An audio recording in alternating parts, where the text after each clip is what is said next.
할렐루야. 작은 예수교회 이영종 목사입니다. 지난 한 주 동안 잘들 계셨습니까? 이제 제가 기도함으로 영상 예비 및 설교를 시작하도록 하겠습니다. 고마우신 아버지 하나님, 이 시간에 하나님의 말씀을 듣고자 합니다. 저희들의 마음을 열어주시고 귀를 열어주시고 저희들의 영안을 열어주셔서 하나님의 영광을 볼 수 있도록 도와주시옵소서. 예수님의 이름으로 기도하였습니다. 아멘. 오늘은 출애굽기 23장 27절로 33절까지 말씀이 되겠습니다. 제가 봉독하도록 하겠습니다. 출애굽기 23장 27절. 내가 내 위엄을 내 앞서 보내어 내가 이를 곳의 모든 백성을 물리치고 내 모든 원수들이 내게 등을 돌려 도망하게 할 것이며 내가 왕벌을 내 앞에 보내리니 그 벌이 히위 족속과 가나안 족속과 헷 족속을 내 앞에서 쫓아내리라. 그러나 그 땅이 황폐하게 되므로 들짐승이 번성하여 너희를 해할까 하여 1년 안에는 그들을 내 앞에서 쫓아내지 아니하고 내가 번성하여 그 땅을 기업으로 얻을 때까지 내가 그들을 내 앞에서 조금씩 쫓아내리라.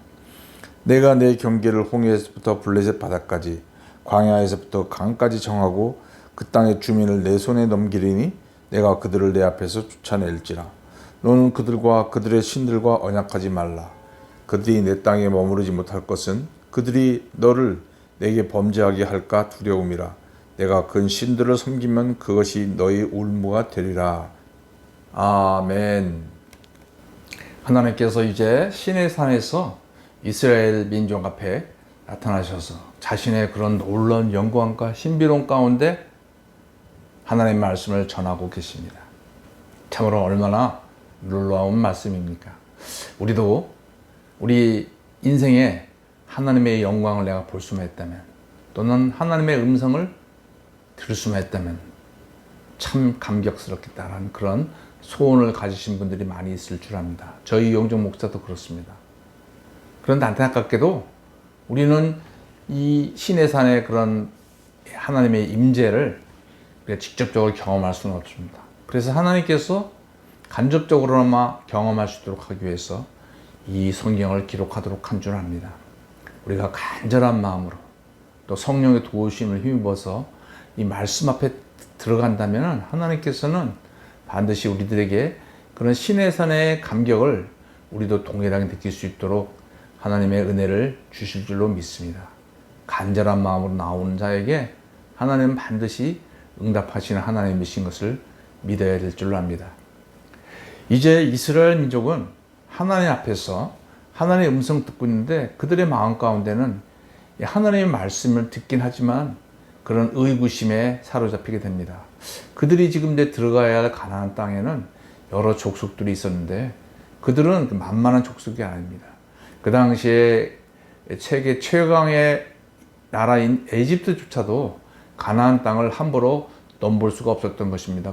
왜냐하면 그들은 그 가나안 땅에 있는 이 족속들은 요새로 따진다면 최신의 무기로 무장된 그런 나라들이었던 것입니다. 이 가나안 땅에 있는 족속 중에 헷 족속이 나옵니다. 이 헷 족속은 영어로 하면 히타이트 족속인데요. 세계 문명사에서 철의 문명을 처음으로 도입한 그런 민족으로 알려져 있습니다. 그 당시만 해도 청동기가 주로 이루었고 무기들도 되게 청동으로 된 그런 무기였습니다.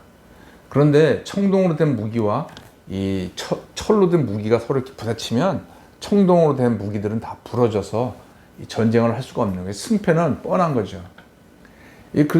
그렇듯 이 이스라엘 민족들도 잘 알고 있었습니다. 그래서 가나안에 있었던 이 족속들은 그런 군사적으로도 탄탄한 민족이었고, 자기들이 지금 이스라엘 민족은 군사적으로도 부족하고 무기 체계도 없는, 그래서 싸우면 결과가 뻔하다는 것을 이스라엘 민족은 알고는 있었어요.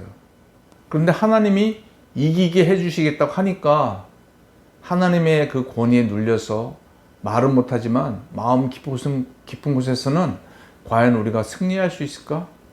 그런 이 패배의식과 부정적인 마음들, 절망감 이런 것들이 그들의 잠재의식 가운데 쌓여 있었던 것입니다. 하나님은 이스라엘 민족의 마음을 다 알고 계십니다. 우리가 하나님 앞에 기도하러 나아갈 때 또는 말씀을 볼 때 하나님은 우리가 왜 기도하러 나왔는지, 왜 말씀을 보려 하는지를 이미 알고 계십니다. 그래서 이스라엘 민족에게 말씀하실 때에도 하나님께서는 그들의 마음의 깊은 곳에 있는 그 두려움을 아시기 때문에 먼저 그들의 마음을 만져주시려고 말씀하시는 것을 볼 수 있습니다. 하나님께서는 어떻게 그 이스라엘의 마음의 두려움을 해결해 주시는지요. 이거 말씀 가운데로 들어가 보겠습니다. 27절에 보면 내가 내 위엄을 내 앞서 보내어 내가 이를 곳에 모든 백성을 물리치고 내 모든 원수들이 내게 등을 돌려 도망가게 할 것이며, 여기서 27절에 내 위엄이라고 하는 것은 우리는 이제 그냥 어떤 글로리를 생각하지만 히브리 원어에서는 공포, 두려움, 무서움, 그래서 엄청난 그런 큰 두려움이 그 가나안 땅에 있는 이 족속에게 임할 것이다. 그래서 이스라엘을 보기만 해도 무서워서 벌벌벌 떨 것이다, 떠는 마음을 줄 것이다 라고 하나님은 말씀하고 계신 겁니다. 사실 전쟁에 있어서 죽을 각오로 싸워야 되는데 아무리 좋은 무기를 가졌다 할지라도 그 전쟁에 임하는 군사들이 두려워서 떤다면 그 전쟁은 뻔한 것 아니겠습니까? 이스라엘 민족은 자기들이 연약해서 자기들만 보고 있었지만 하나님은 아니다. 내가 그들에게 너희들 얼굴만 봐도, 너희들의 조그만 몸집만 봐도 화들짝 놀라서 도망갈 수 있는 그런 큰 공포를 그들에게 줄 것이다 라고 약속하고 계시는 겁니다. 여담이긴 하지만 우리나라에서 2002년 한일 월드컵 축구 대회가 열렸던 적이 있습니다. 그 당시에 참여했던 어떤 축구 선수의 이야기를 들었습니다. 우리나라 축구사에서 그 2002년 한일 월드컵은 굉장히 중요한 기점이 된다고 합니다. 그 당시에 우리나라 축구는 유럽 축구와 싸우기만 하면 졌습니다. 그들은 유럽 축구 선수들은 덩치도 크고 체력도 좋고 실력도 좋고, 그래서 몸싸움을 하면 한국 선수들은 튕겨나가기가 일쑤였다고 합니다. 그래서 이제 한국 선수들은 유럽 선수를 만나면 지는 거는 당연한데 그냥 최소한의 골로 어떻게 질까 이것을 생각을 했고, 그래서 지는 것에 대해서 이긴다고 하는 것은 생각할 수가 없었고, 비기기만 해도 마치 이긴 것처럼 기뻐했던 그런 시절이었다고 합니다. 그런데 히딩크 감독이 부임하고 나서 그 우리 선수들에게 준 것이 뭐냐면, 너희는 유럽 선수들을 능히 이길 수 있다. 이것을 계속 강조했다고 합니다. 사실 그 전까지만 해도 우리나라 선수들이 유럽 선수를 대하면 우리는 이길 수가 없어. 비기는 것도 이기는 것만큼 좋은 거야. 이런 마음을 가지고 나갔으니 어떻게 승리할 수 있었겠습니까? 그런데 그 감독이 그러한 선수들의 마음을 바꿔놓은 거죠. 그래서 이제는 우리나라가 유럽 선수를 만나도 선수들이 그렇게 두려워하는 마음이 없다고 합니다. 아직 이제 기술적인 거나 여러 가지 면에서 좀 부족해서 우리가 승리를 많이 하지 못하는 건 사실이지만, 그런 두려움에서 많이 사라진 것은 참으로 놀라운 일이 아닐 수가 없습니다. 이스라엘 민족도 이런 두려움이 있지만 하나님께서는 이스라엘 민족을 위해서 이미 상대방 그 가나안 땅에 있는 그 사람들은 너희들을 보기만 해도 두려워서 전쟁할 생각도 하지 못할 정도로 두려워할 것이다 라고, 이미 너희들 그렇기 때문에 너희들이 그 땅에 진입만 해도 그들은 도망갈 것이다 라고 말씀하고 계시는 것입니다. 그러니 용기를 가져라 이렇게 말씀하고 계시는 거죠. 두 번째로는 28절 말씀에 보면은 왕벌을 내 앞에서 보낸다 하는 것입니다. 그 왕벌이라고 하는 것은 좀 큰 벌인데요. 그 벌을 보내서 이스라엘 그 가나안 땅에 있는 그런 이 족속들을 쫓아낼 것이다. 그러면 이제 실제로 여호수아에 보면은 가나안 정복기에서 보면은 그런 벌들이 나타나느냐, 그런 것들은 기록이 되어 있지 않습니다. 그래서 많은 역사 신학자들은 이 벌은 상징적인 의미일 것이다. 그래서 앞절에서는 하나님께서 두려움을 그 가나안 사람들에게 주어서 그들이 이스라엘 민족을 보기만 해도 마음이 무너져서 도망갈 것이다 라고 이야기를 하여 주셨을 뿐 아니라 이제 이 왕 벌을 보내서 그들에게도 두려움을 줄 것이다 라는 것을 약속한 것이 아닐까 이렇게 생각을 하고 있습니다. 제가 이제 잘 가는 숲에 카페가 있습니다. 조용한 카페인데요. 그런데 가끔씩은 막 소동이 벌어집니다. 그 이유는 그 호박벌이라고 하는 벌이 있어요. 좀 큰 벌이죠. 그게 한 마리가 카페를 휘어짓고 다니는 거예요. 왱 소리를 내면서. 그러면 아주 난리법석이 납니다. 그 카페에 그 호박벌이 10마리가 들어온 게 아니에요.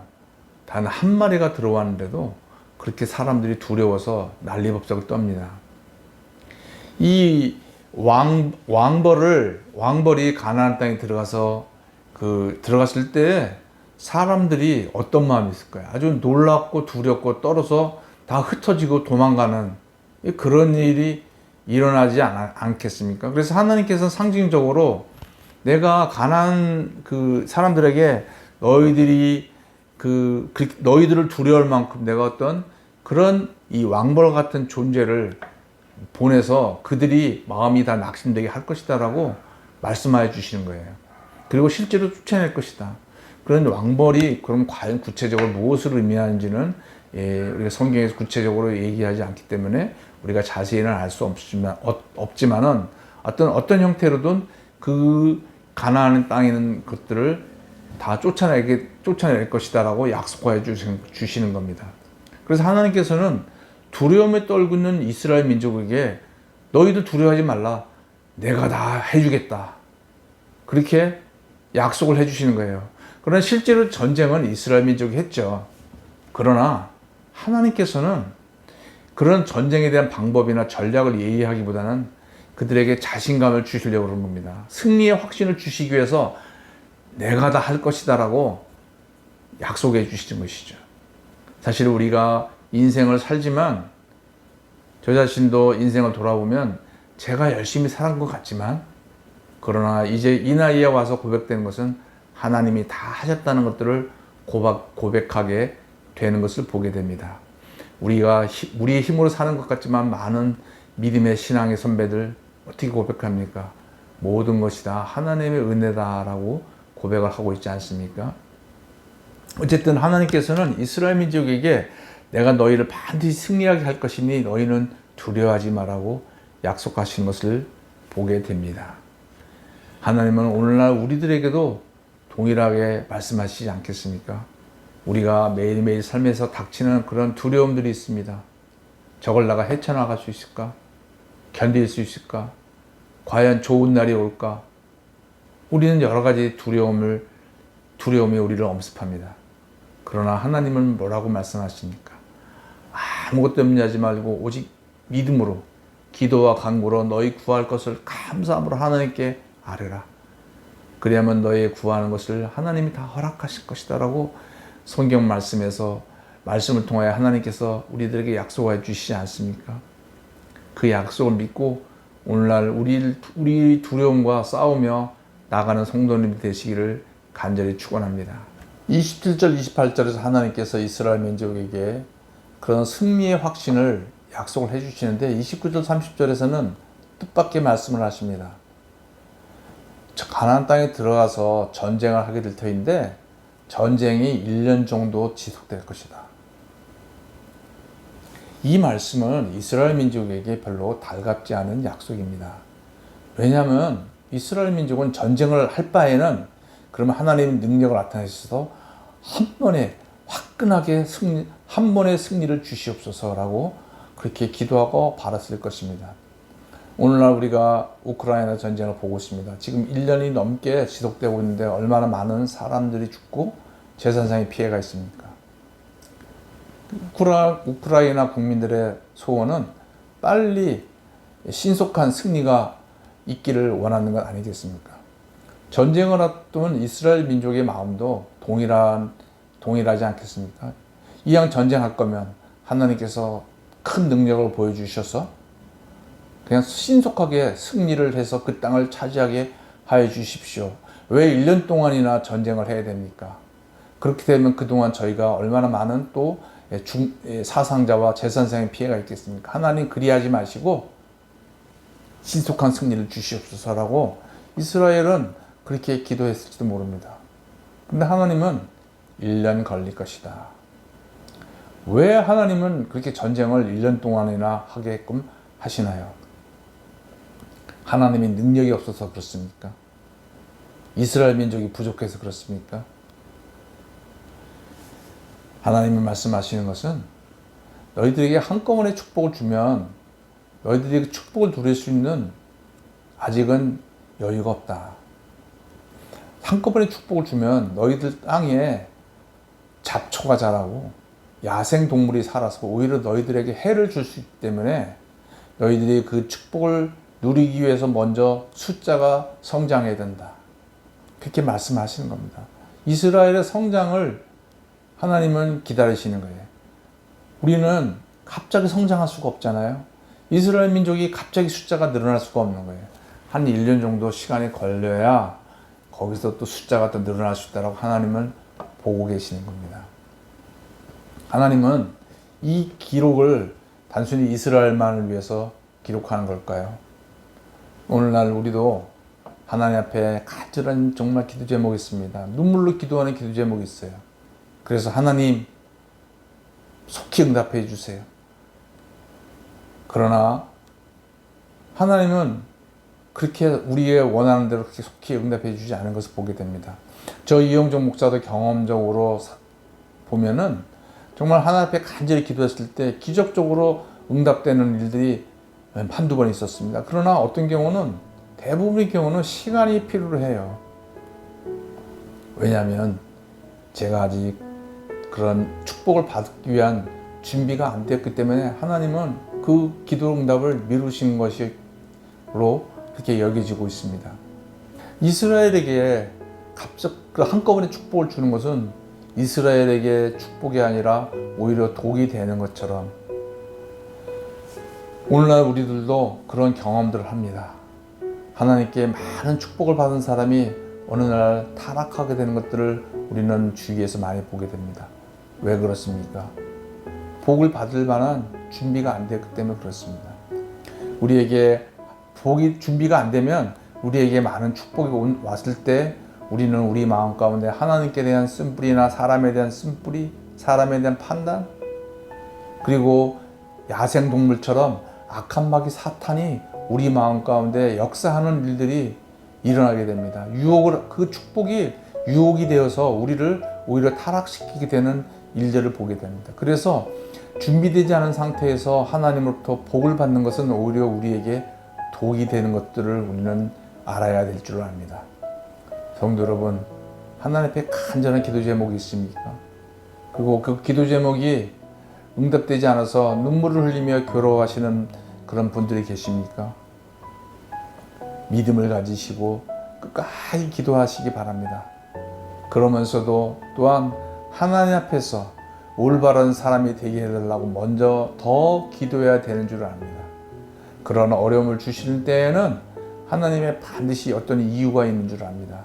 각 사람마다 다르겠지만 먼저 그런 하나님이 사람이 되게 해달라고 기도하고 그것을 위해서 힘쓸 때 하나님께서 때가 되면은 그 기도 응답을 이루어 주실 줄로 믿습니다. 성도 여러분, 용기를 가지시고 기도하는 일을 포기하지 마시기를 바랍니다. 기도하겠습니다. 아버지 하나님 감사합니다. 오늘 말씀을 주셨사온데 저희들에게 믿음을 주시고 용기를 주시고 먼저 저희들이 하나님의 사람이 될 수 있도록 도와주시옵소서.